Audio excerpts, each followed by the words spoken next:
He said they're mean, they're nasty, they're rough, tough, like, and of rude. course, yeah, aggressive and hateful. The underarm stank, nasty. If anybody calls you that, I'm sure you would feel a little like,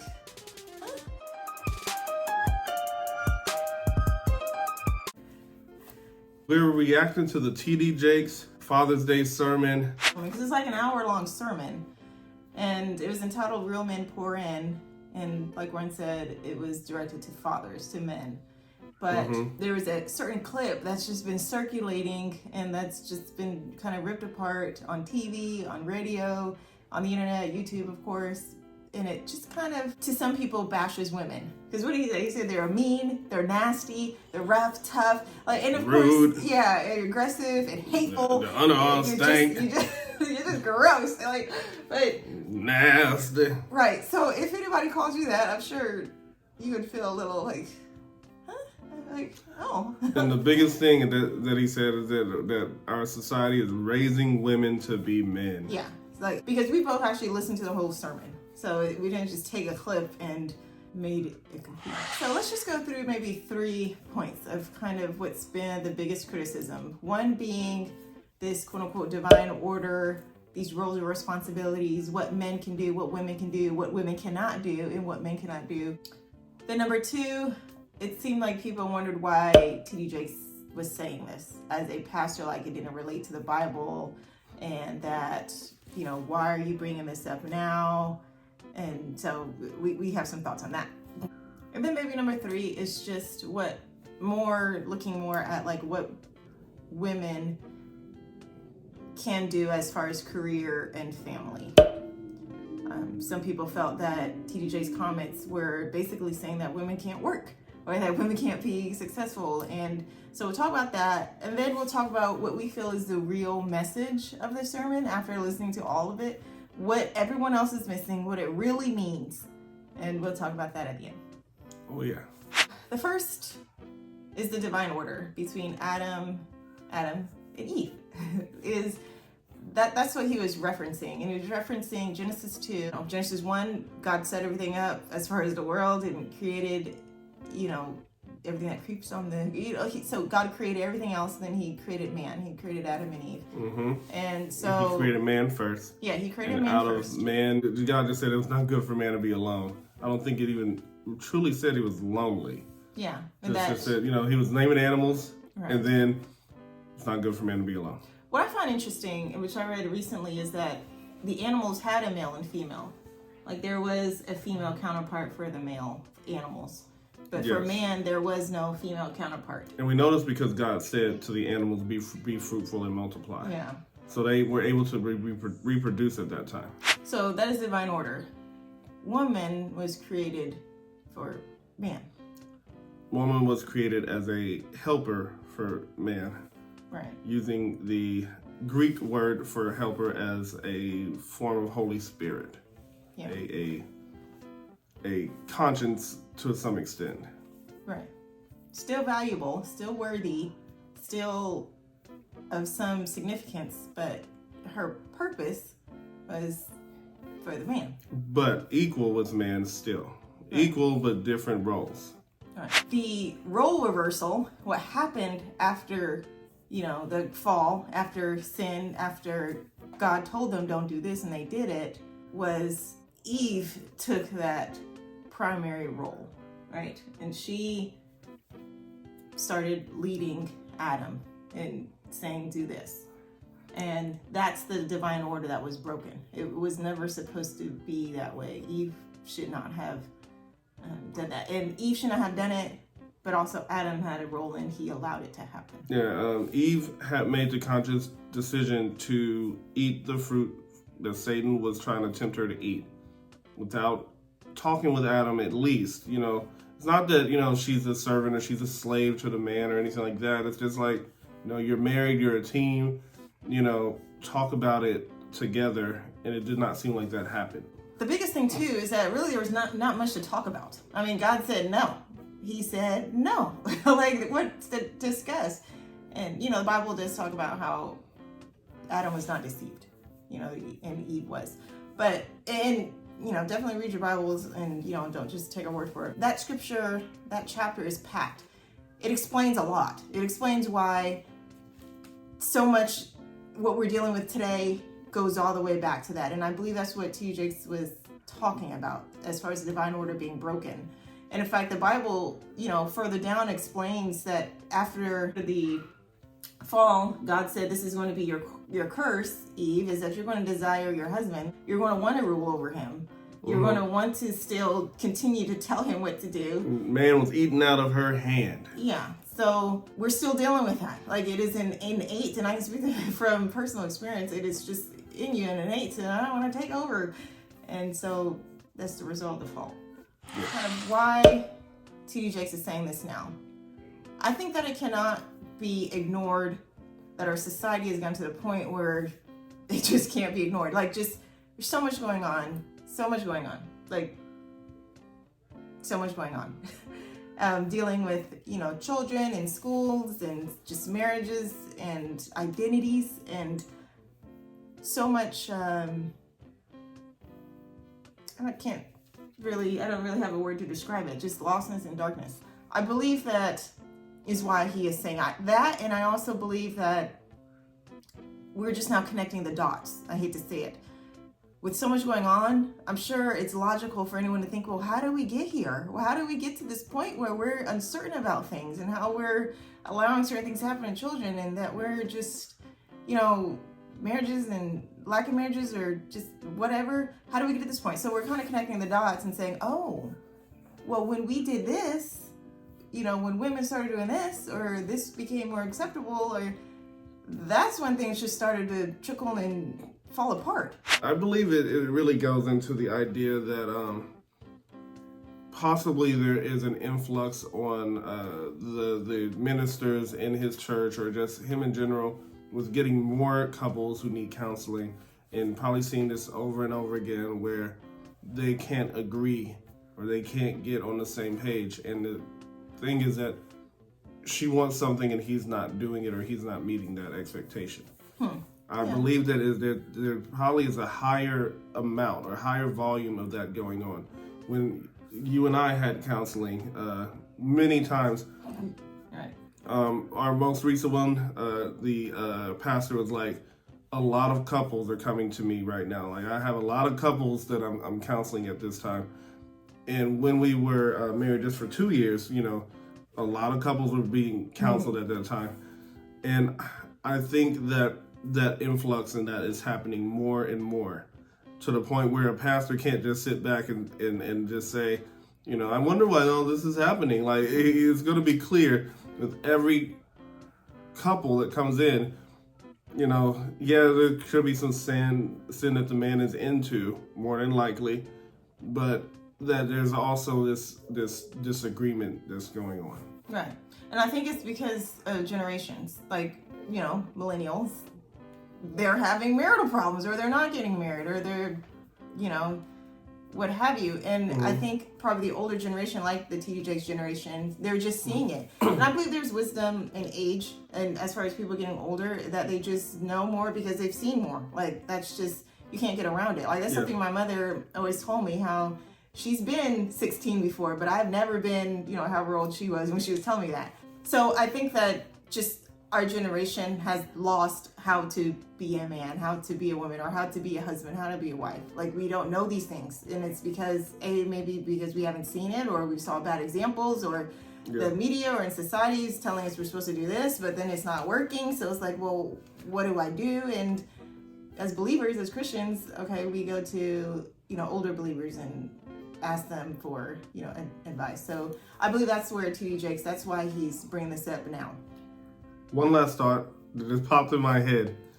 When you go to get your car checked out, sometimes if they're not a good car repair person, they might hold back on telling you something. If you got your car to get oil and they see something like, hey, the brakes are wearing down, maybe this car repair person wants you to come back later, so they're not going to tell you about that issue. That's just a trait to get people coming back. It happens in the hospitals, the doctor's offices. I believe it could potentially be happening like that, to where in the past, pastors might have seen it happening, or not even pastors, but counselors or whatever, whoever's getting paid to do this stuff. But now it's just so much that they can't handle it, so they're just gonna lay the truth out there now. I can't handle this stuff. Yeah, I need y'all to keep coming back. You need to become members. You need to do all this stuff. But this is too much now. Let me hit it in a sermon to cover everybody instead of just handling this one couple. Let me get all of y'all at the same time. Yeah, and because it's not new information. It's always been out there, obviously. Because there are some people who got in it who make it work, but they're just like you were saying, I guess just kind of lay a blanket statement so that, hey, everybody's going to get this out. And I think there is power in being blunt. Now, I think that's also the issue as far as his delivery, because like I said, it's been out there. As far as like the YouTube world, there's the Kevin Samuels of the YouTube. Maybe their delivery is a little more harsh as far as how to fix relationships, how to fix marriage, or how to get them to, work as it should, meaning a biblical example of it. All right, so I guess like the biggest criticism is that women can't climb the corporate ladder, or that women can't be successful in their work and in their jobs, and unless they are losing their families or they're sacrificing their families at the altar because they have aspirations, they have goals. Yeah. And that's a tough one. It really is, because we grew up that way. I grew up understanding men and women are equal. You know what I mean? And their college going is equal. There might be more women in college than men typically, but that is, that I treat these people as if they are on equal playing ground with me. And then technically they are. Women and populations that have been like oppressed or have been suppressed to the point where, you can't vote and you can't do this, you can't do that. We've gotten to this point in society where we are kind of overcompensating for everything that we couldn't do. So now we're, able to go to college, we're able to vote and all that stuff. So now it is drilled in. You better take advantage of these opportunities that have been given to you. You better go get a master's, get a doctorate, get 2 doctorates, and, just take advantage of all this education, become president and CEO, everything that was not afforded to you as a woman, 2 or 3 generations ago. And that's good. That's good if you're called to not desire a husband or desire to have a family. Yeah. And not even that, like, desire to be dating or anything. Like, if you can handle not being in a relationship with someone, just sticking with God and sticking with your business or whatever, cool. That's good. But otherwise, what's wrong with it? Like, because you make it sound like there's something wrong with it. That a woman can't be all that and have a family and a husband. It's just tough. It is possible, but it's very tough to do it right and have everything that you want to achieve, whether it be doctorates or being a CEO or even a little bit below the CEO, just working in that world.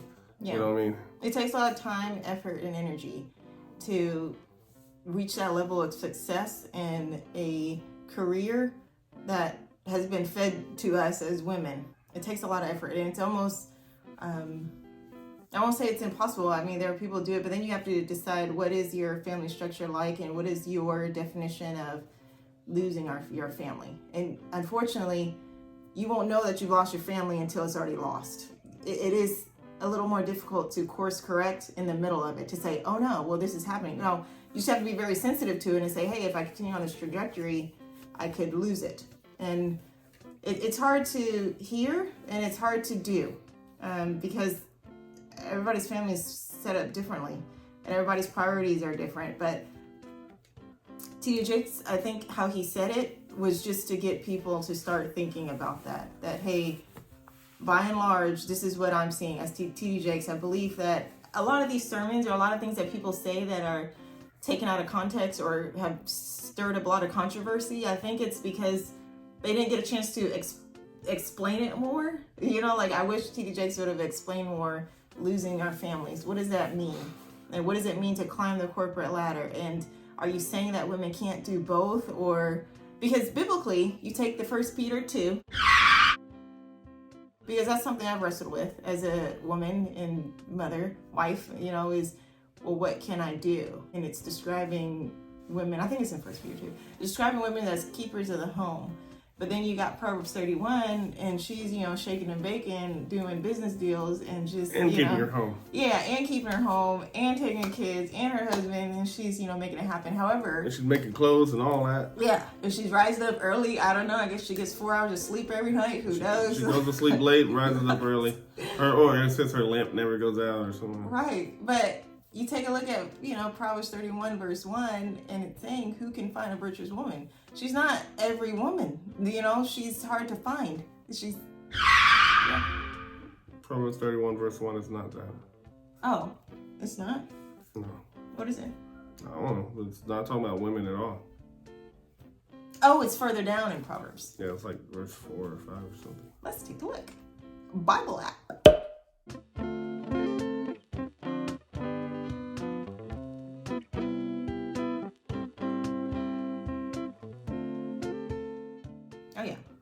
So my husband was correct, as he often is. Sometimes it comes. Proverbs 31 starting at verse 10.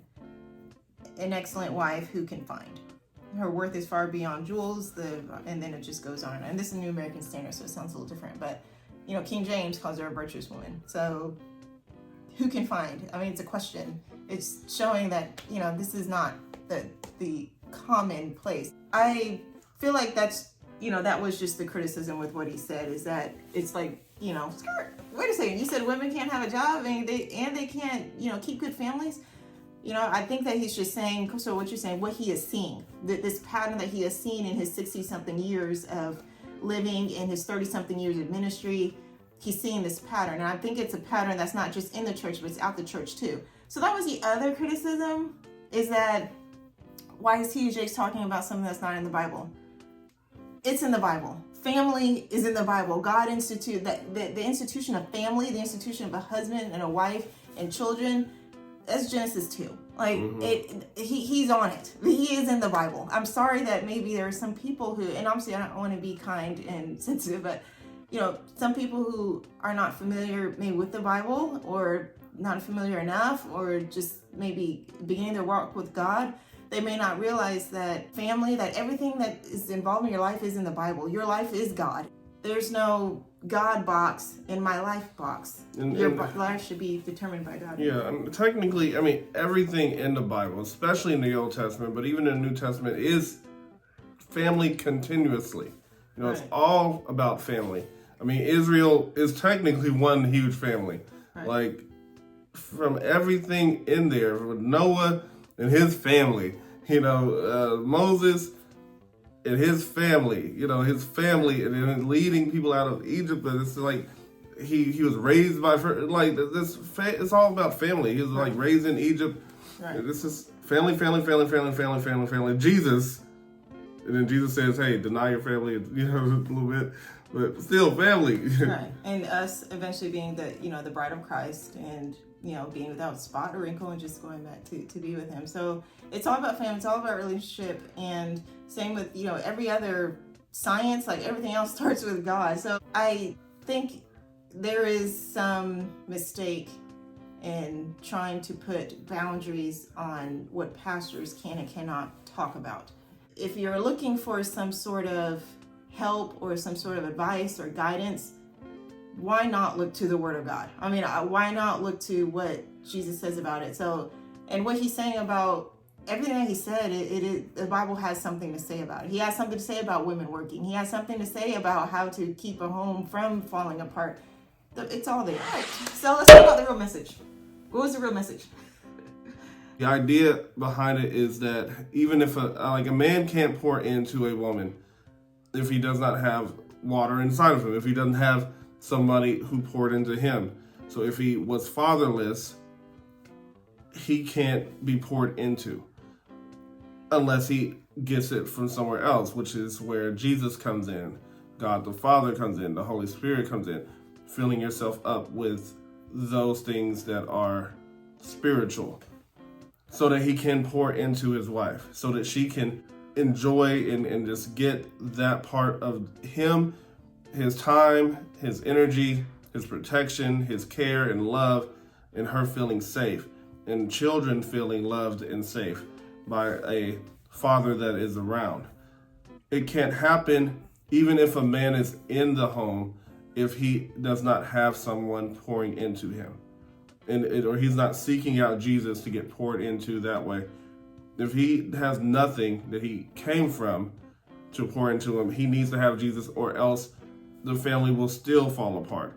He will be the one to draw back while the woman does work up the corporate ladder and things like that. Like you're saying, and it's not bad to be someone who pours in, but your wife's working up the corporate ladder. It's the fact that she's being poured into, and that she can take care of her kids with some sort of peace and comfort. A book that I read, not from T.D. Jakes, just says that, one of the biggest things that a woman feels, especially after an argument or during some disagreement, is that he might leave me. Is that he might leave one day, because I made him upset. I said something that, is going to make him not desire to be with me and not desire to be with the children. And I need to try to keep up this facade that everything's okay and try to be, fake about being happy, because one day he might say that's enough's enough and then leave me to be with my children alone. And some men do that, especially when they're not poured into. Men who are poured into will stay because Jesus stayed. God stayed. God continued to fight for his love for us. You don't see that if you're not poured into. If you have a father who's in the home and he's pouring into you, then you see that in their life as well. In your parents' lives, seeing him stick around if there was an argument and stuff. So I believe that he's really getting into the fact that, women are becoming mean and nasty and arrogant and all this stuff because they are hurt, is what he says. He says they are hurt. They've been hurt by men, whether it be fathers or stepfathers or anything like that. Just men, teachers, whoever, who they trusted, and they were abused. They were either neglected, they were abandoned, they were hurt. And out of a resentment towards that, they are working themselves up the ladder not because they want to make more money, really because they want to not have to trust in a man anymore. They don't want to have to trust in someone who hurts, someone who's known to hurt, a race of gender that is known to cause pain. Right. Especially when they're not poured into. Right. And I think that's anybody's response. Like, if a dog bites you, you're not going to go back and pet it again. It's like, okay, I've learned my lesson. Fool me once, shame on me. Fool me twice, shame, so on and so forth. And I like what you said. I don't think most women want to be mean, nasty, whatever. But it's a kind of learned behavior that this is how I have to behave. This is how I, quote unquote, protect myself. And have yourself your own little money. Don't depend on a man to take care of you, and, so on and so forth. And, make sure you have a plan in case he walks off, because, hey, that happens. Men will just walk off. So have a plan. But with that mindset, though, you kind of start acting in that way to where you're not fully trusting that person. So you already got your plan B set because someone said, hey, to have a plan B. So I already got a plan B. So I'm not really trying to make plan A work because I got the plan B. Yeah, that's like a prenuptial agreement.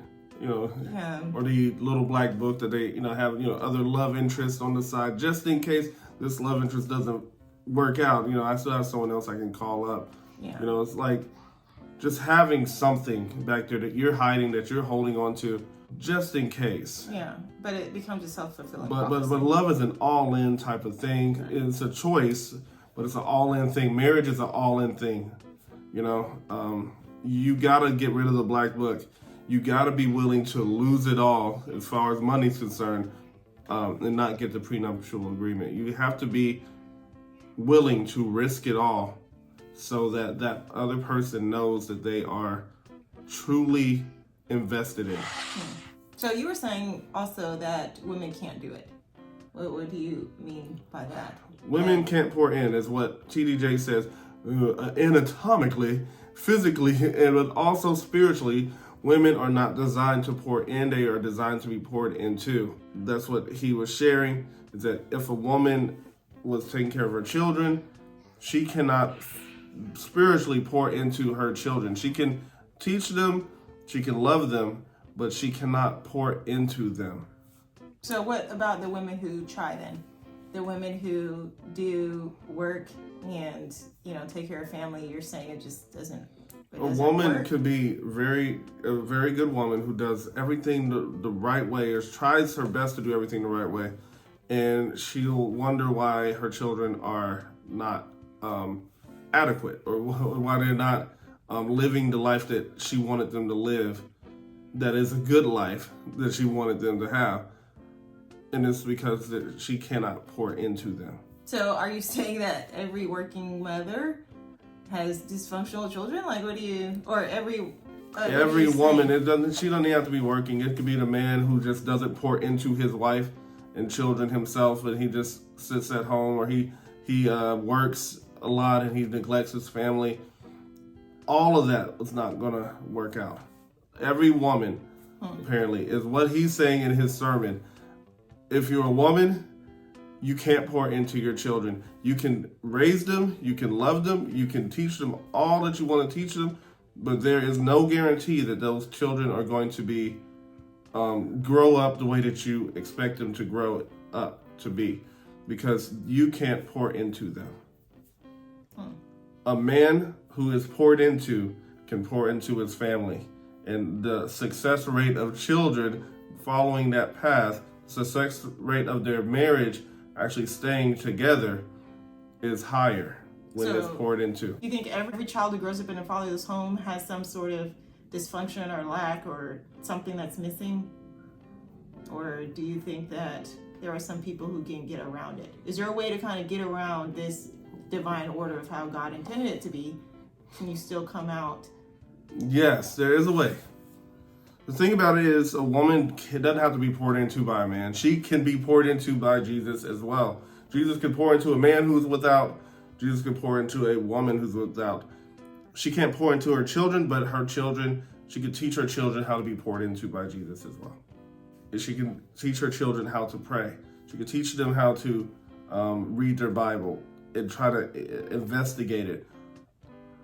Eventually, they're going to have to get that relationship with Jesus to have that pouring in as well. Jesus is the workaround. If your man is dry, if he can't pour into you, the workaround is Jesus. That's what he was getting at. It's like, if he turns to Jesus, if he lets Jesus fill his cup with that living water, then he will be able to pour into his family, and they will have a higher success.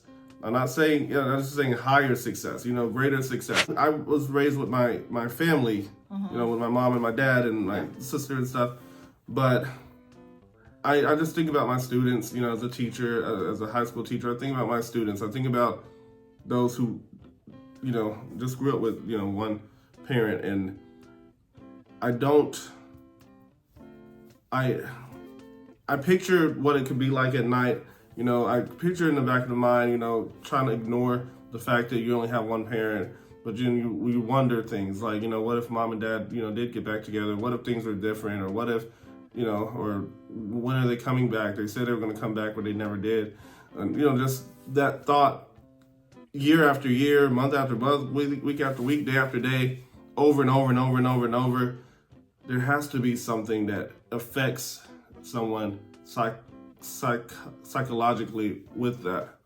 Not saying it's bad, just saying, it's just how it is, and it's sad. Yeah. So what you're saying is it's very unlikely that someone in that environment growing up for 18 plus years would come out unscathed. Like you're going to have some residual effects of that dysfunction, because it's not how God intended it. So it is a dysfunction. So you even if things were good for you, even if there was no signs of abuse or anything like that, right. Even if you are successful and you graduate from college and you're making money, if you have a family and a husband and children, it's just, the fact of the matter is, that person spent years, decades, and probably still does that even as an adult, wondering, thinking about how things could have been different. I didn't have to do that. I just thought about video games and books or girls or whatever. I didn't care. I wasn't thinking about. I didn't have to spend a fraction of my time daily, or even just in my living of my life, wondering. Yeah, wondering kind of what happened. Why isn't it like that? And all that. I understand, because I've been there, because that is me. That is the population I'm in. But does that also mean that people who have the 2-parent homes, what you're saying is that's not a recipe for a happy, no problem-free life either? Those people sometimes can have issues too. Or do you think that those children always come out whole? They don't always come out whole, because they have to be poured into. Okay, so it goes back to the... Yeah, like if the dad is there, but he's working a lot and he's not really spending time with his children, doing Bible studies with them, or encouraging his wife, hey, you can do this. I believe in you. I love you. I've been praying for you. I've been praying for the kids, If he is not doing that, then there is still a lower success rate that the children will be, where you want them to be. Okay. So basically, the formula is, without Jesus, you're at a loss. You're in the negative. You need Jesus. Yes. Period. We've been married almost 10 years, and that's a lesson that I've learned and am still learning. When he talked about bragging, the clip that's been used out of context, just real quick, he was talking about, women saying how much money they make and they can do all this, they got promotion and blah, blah, blah. A lot of criticism was, well, a man's ego shouldn't be so immature to where he can't handle it. And so this is probably a whole nother video, but there is danger in belittling men.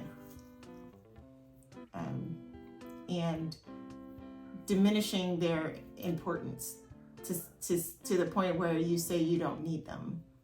Because whatever, it's not true.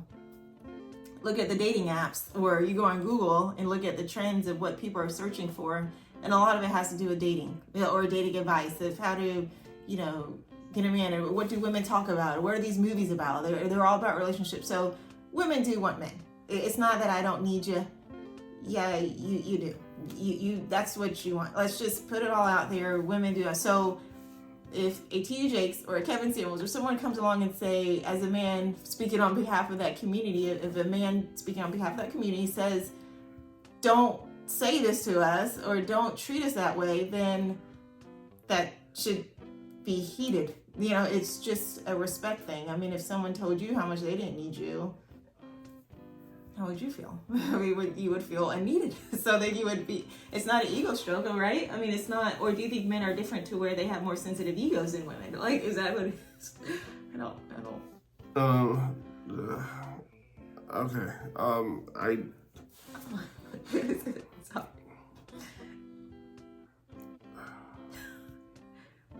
This is a message to men. This is my message to men. If this is just brand new, you don't have a right to leave because you feel like your ego is broken or unstroked or whatever. You don't have a right to leave your woman, especially if you are married to her. If you're not married, go ahead, leave her. But if you are married to her and she's talking about how much money she makes, that doesn't mean you dip out, doesn't mean you hit her and all this kind of stuff. Just chill, It obviously means that you're not pouring into your wife. If she feels the need to have something and say, hey, I got this going on, it's because you're not pouring into her. You're not encouraging her. You're not doing things to show that you care about her. So she's showing you that she doesn't need you. So because she's hurt that she's not getting it. So it's like, okay, well, fine. I don't need you anyway. Then it's good. Let's just make it even and it doesn't sting as bad, because it's like I'm dismissing you. You are not dismissing me. I told you to go. and maybe it's not even clear enough, because someone in my church said, that he was talking to someone who said he was having trouble with his wife, marriage problems. And he's like, well, are you doing things to show that you appreciate what she's doing, that you appreciate her? Because wives are our helpers. So therefore, we have to show, hey, you're my helper, by saying thank you. because she helped. You know what I mean? Like, to say, hey, I acknowledge, hey, you're doing the dishes, or hey, you're cleaning up, you're putting the clothes away, hey, you're making us money. Thank you. You know, you're helping. We gotta remind our wives that she's a helper and that we really appreciate that. And that'll make them glow. That'll make them something special. But if you're not appreciating her, if you're not showing your appreciation for what she's doing, then she's going to show or keep doing all this stuff that keeps rolling and rolling. She's going to desire her husband, all this kind of stuff, because she doesn't have a place in your life either. You know, if you're not calling her a helper, if you're not giving her that title, if you're not allowing her to do things for you and for the family, then she's going to do it herself. She's going to be like Eve and eat the apple and then hand it to Adam after the fact, because she needs to be reaffirmed that she is a helper. She needs to be reaffirmed that she is doing something special for the family, that she has a role there. That, yeah, I mean, it's all about the husbands with looking after the kids. You know, it's all about the husband with making money and building up the home and keeping the home straight and all that kind of stuff. It's all about us keeping our house together, but our helper needs something to show that she is important, that she was created for a reason. You know, just like Eve was created for a reason. It's the man's fault if the woman is bragging, so you can fix it by just pouring into her, and that means appreciating who she is. Yeah, it's good. I mean, I guess that's what you were saying. That's the message that I guess T.D. Jakes was trying to portray. It wasn't, the focus wasn't on women. It was on men, and that if there's a problem, it's because of you. And obviously we're not, you know, experts, and we don't have all the answers, and, you know, but definitely feel free to share. Definitely be open to more perspectives. We are in a constant state of growing. What the Bible describes as sanctification. Oh, yeah. Yeah. See you later.